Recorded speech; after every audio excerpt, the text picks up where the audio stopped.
Imam Syafi'i itu pernah ketemu seseorang yang di depan beliau cium tangan hormat. Suatu saat dikasih tahu sama santrinya yang lain, orang yang mencium kamu wahai Imam Syafi'i itu di belakang ngerasani kamu, bully kamu. Kata Imam Syafi'i, baguslah. Kenapa? Berarti saya wibawa, di depan saya tidak berani. Jadi enteng saja. Beliau dikasih tahu, tetangga kamu banyak yang benci engkau ya Imam Syafi'i. Baguslah, tidak akan utang saya. Justru yang kenal-kenal itu yang utang-utang itu. Jadi enteng terus. Jadi dunia ini dianggap gampang saja. Coba kalau istri kamu sedang rukun sama sedang marah itu murah mana?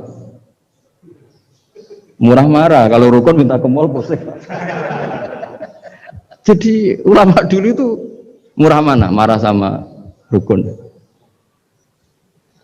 Kalau sedang harmonis minta kemana? Mahal kan? Kalau pas marah. Jadi ulama dulu itu lucu, apa ya? Gampang sekali nanggapin sesuatu itu.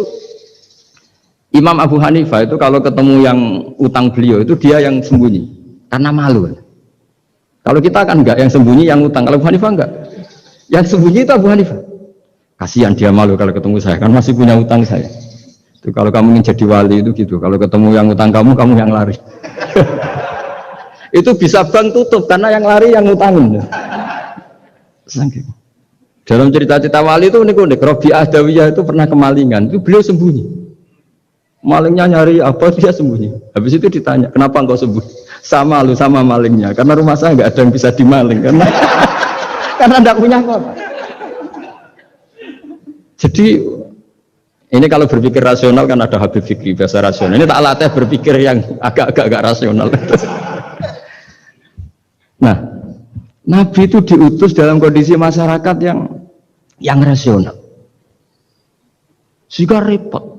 Dan yang tidak rasional itu punya kecakapan olah kata sehingga seakan-akan rasional. Makanya ada kalimat terkenal di kalangan ulama, kalimatu haqqin urida bihal batil. Omongannya benar, tapi maksudnya tidak benar. Kayak tadi, la hukma illa lillah.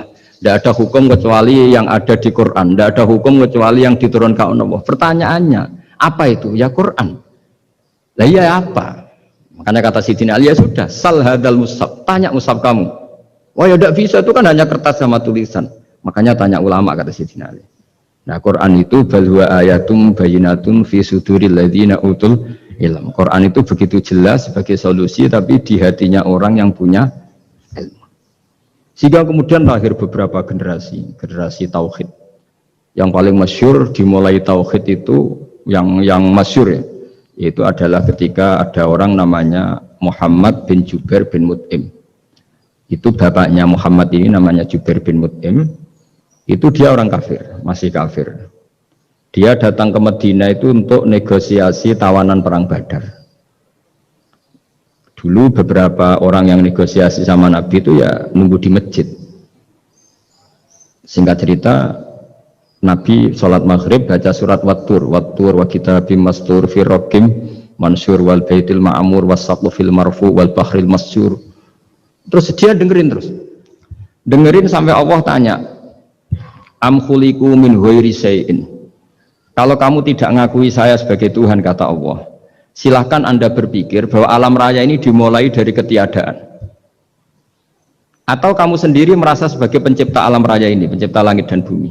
Itu namanya am khalaqus samawati wal ard.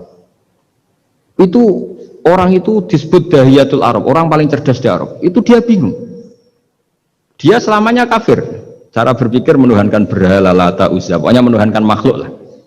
Terus dia mikir, Muhammad ini kacau ya. Akal saya dihabisin, kata dia.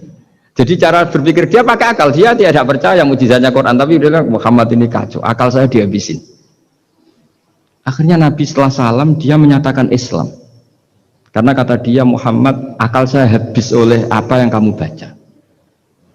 Nah ini saya mau menerangkan tauhid sebagai inspirasi. Yaitu logikanya gini, langit bumi ini kan wujud itu punya eksistensi. Kalau langit bumi ini wujud, alam raya ini nyata, lalu kamu mengatakan sebelum alam raya ini ketiadaan, berarti ada satu kesimpulan, ketiadaan menciptakan yang ada. Itu malah gendeng bareng kan? Logikanya kan nggak kena. Al adamu yakhluqu maujudan, sesuatu yang nggak ada menyebabkan atau menjadikan sesuatu yang ada. Akhirnya padahal pertanyaannya tadi gitu, ya sudah kalau kamu nggak percaya saya sebagai Tuhan, sebagai pencipta awal, sudah ada usah Tuhan-Tuhanan.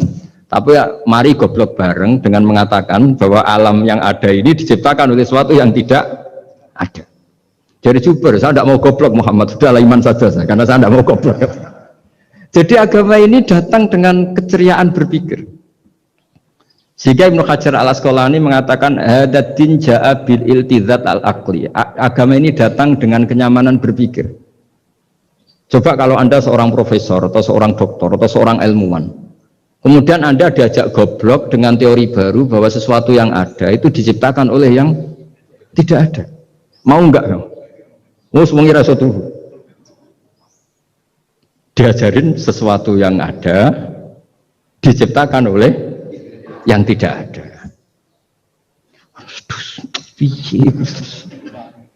Gak keren lagi. Gak boleh sudah. Jadi tauhid itu. Nah, kemudian lahir ulama-ulama baru yang cara ngarang sama. Ini kitab yang dulu saya ngaji sama Syekhina Kiai Maimun Zubair Mbah Mun. Itu kemudian ulama-ulama baru, kata Yai Mbah Mun itu juga bapak saya sering pesen, orang itu harus tahu zaman. Menerangkan tauhid itu kalau ulama dulu itu dimulai dari kalimat yang mungkin yang ngaji saja bingung. Al-alam mutaghayyir wa kullu mutaghayyir hadis la budda mim muhdits. Itu sampean dengar mesti anggap jimat itu apa itu doa apa gitu. Doa jalbu rizki apa gitu. Padahal itu logika. Tapi terus ulama-ulama modern itu ngarang seperti ini ada gambar. Ini kitab yang saya dulu ngaji sama itu digambar seperti ini. Maksudnya digambar seperti ini gini, penjelasannya gampang. Sampean kalau gambar seruat apapun, misalnya gambar gedung tingkat 5 atau gambar gunung atau gambar apa saja. Mbok seruat apapun gambar itu dimulai dari satu titik. Tadi hadhil awalim kulluha, bahwa alam semua ini dimulai dari nuqtatil wujud, ada titik wujud. Dan karena ini wujud penyebab harus bersifat awal, makanya Allah itu selain wujud harus bersifat al-awwal, kalau bahasa pondok al-qadim. Karena tidak mungkin yang menciptakan kemudian kalah dulu dengan yang diciptakan.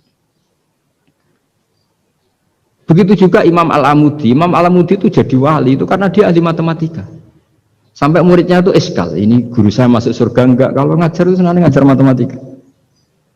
Beliau ahli usul fikih, ahli fikih, tapi senangnya ngajar matematika. Sampai muridnya sanksi, ini masuk surga enggak ya?